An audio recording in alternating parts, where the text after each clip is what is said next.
మీకు ఈ వీడియో నచ్చినట్లయితే వీడియో క్లిక్ చేసి ఛానల్ని సబ్స్క్రైబ్ చేసుకోండి. అస్మితకి శౌర్యకి ఏ సంబంధం లేకపోతే అస్మిత శౌర్య వాళ్ళ ఇంట్లో ఎందుకుంది అని జానకి నిలదీస్తూ ఉంటుంది.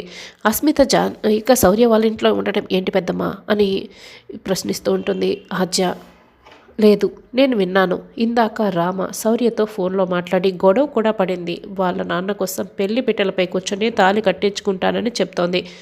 కాబట్టి నమ్మకం లేకుండా పెళ్ళిలా చేసుకుంటుంది.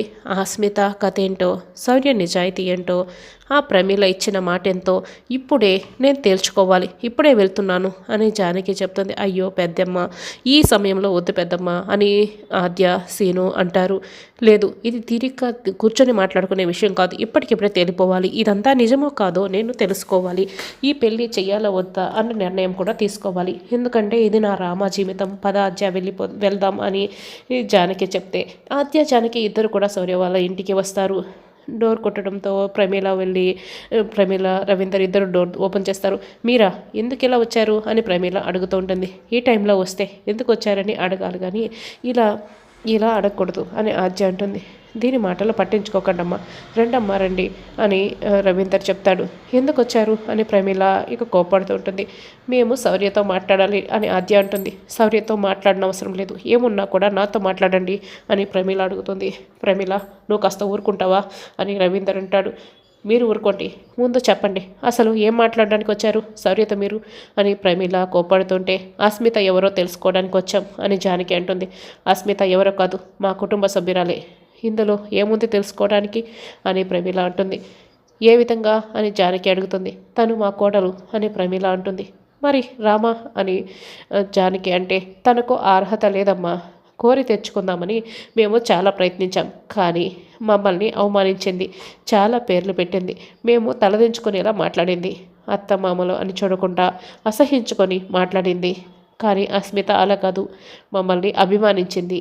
నా కొడుకు శౌర్యని ప్రాణం కంటే ఎక్కువగా ప్రేమిస్తుంది అని ప్రమీల చెప్తుంది. చూడండి ప్రమీల కాదు, మా రామ కూడా చాలా మంచిది. పెద్దలంటే గౌరవం చాలా ఎక్కువగా ఉంది.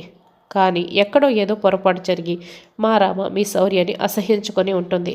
అది మీకు బాధని కలిగించవచ్చు.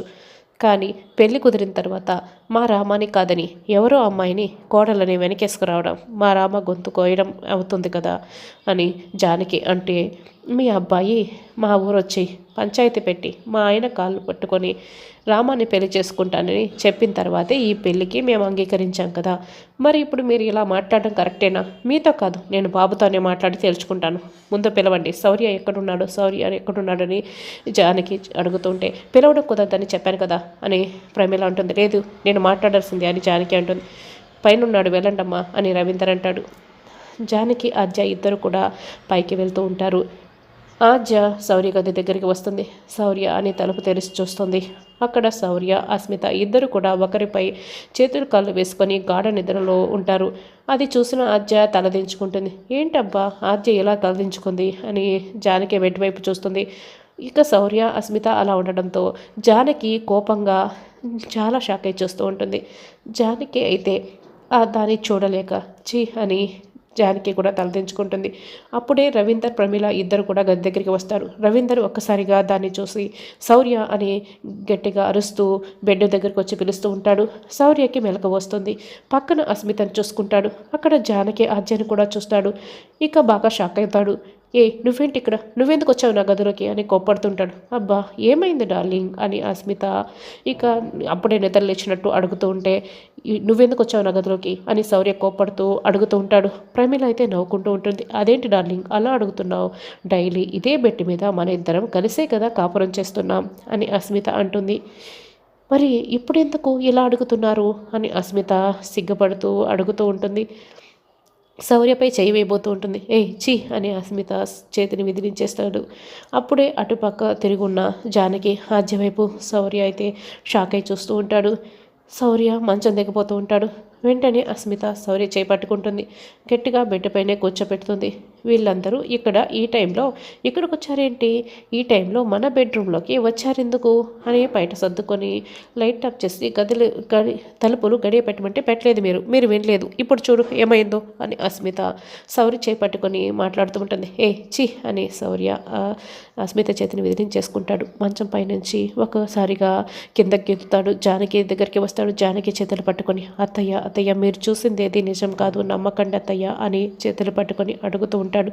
నోర్ముయ్ అని జానకి చేతుల్ని విదిలించేసుకుంటుంది. ఎవరు నీకు అత్తయ్య, ఇంకంతా కూడా పాపే, ఇక మీదట నువ్వు నన్ను అలా పిలవకు, ఈ క్షణం నుంచి నువ్వు నా కూతురికి కాబోయే భర్తవి కాదు. ఒక అమ్మాయితో తిరుగుతూ తన తెచ్చుకొని ఇలా ఇంట్లో చిచి మళ్ళీ ఏమీ తెలియనట్లు గుడికి వస్తావు. సాక్షాత్తు ఆ భగవంతుడిపై ప్రమాణం చేసి నా కూతుర్ని పెళ్లి చేసుకుంటానని ప్రాధేయపడినట్లు నటిస్తావా? మనిషివేనా నువ్వు బుద్ధిమంతుడివి, సౌమ్యుడివి. నా కూతురి నిన్ను అపార్థం చేసుకొని ఇలా తప్పుగా అర్థం చేసుకుంటుందని నిన్ను కలిసి మాట్లాడి మిమ్మల్ని కలిపి ఈ పెళ్లి చేసి ఆనందిద్దామని వచ్చాను. కానీ ఇలా చూసి అసహించుకునేలా చేసావు. నా కూతురు కాదు, ఇప్పుడు నేను చెప్తున్నాను, నువ్వు నా కూతుర్ని ఇక మర్చిపో. ఈ జన్మలో ఇక మీదట నువ్వు నా కూతురు ముఖం చూడొద్దు అని జానికి వేలు చూపించి వార్నింగ్ ఇచ్చి ఇక అక్కడి నుంచి అసహించుకొని వెళ్ళిపోతూ ఉంటే ఇక శౌర్య అయితే చాలా బాధపడుతూ ఉంటుంది. రవీంద్ర అయితే చెప్తూ ఉంటాడు, అమ్మ ఈ అస్మిత ఇలాంటివి చేసి నా కొడుకుని బ్యాట్ చేస్తుంది. ఇవన్నీ కూడా ఈ అస్మితకి అలవాటేనమ్మా.